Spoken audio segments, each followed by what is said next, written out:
జై జనసేన. ప్రజారాజ్యం మారిపోయింది.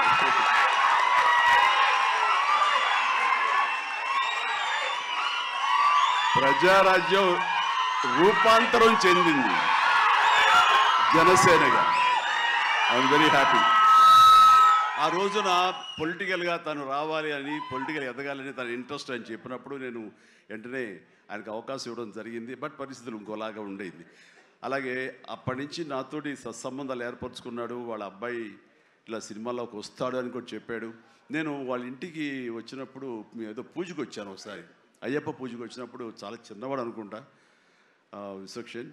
బట్ మరి ఎట్లా తనలో ట్రిగ్గర్ అయిందో, మరి అంత దూరంలో ఉన్న హాలీవుడ్లో ఉండి హైదరాబాద్లో సినిమాల్ని ఎలాగ ఆకర్షితులయ్యో తెలియదు. ఇంత నువ్వేనో అన్నమాట.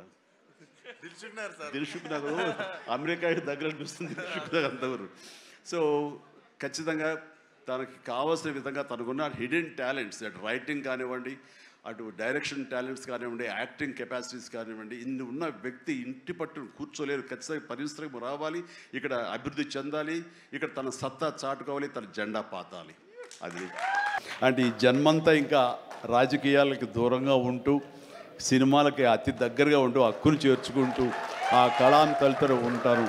అది అంటే చాలామందికి డౌట్లు వస్తున్నాయి, ఏంటి కొంచెం అటు వెళ్తాడా ఏంటి, వాళ్ళకి పెద్ద పెద్ద వాళ్ళందరికీ దగ్గర అవుతున్నాడు, వాళ్ళందరూ దగ్గర చేసుకొని ప్రయత్నం చేస్తున్నారంటే కాదు, మరో రకంగా సేవలు అందివ్వడం కోసంగా చేయడమే తప్ప అంతకు మించి పొలిటికల్గా వెళ్ళటం అనేది లేదు. ఆ డౌట్ పెట్టుకోవద్దు my dear friends, media friends.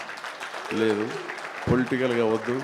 పొలిటికల్గా ముందుకు వెళ్ళటానికి నేను అనుకున్న లక్ష్యాల్ని, నేను అనుకున్న సేవాభావాల్ని, ఆ సేవల్ని చేయడం కోసంగా పవన్ కళ్యాణ్ ఉన్నాడు, ముందుకు వెళ్తున్నాడు.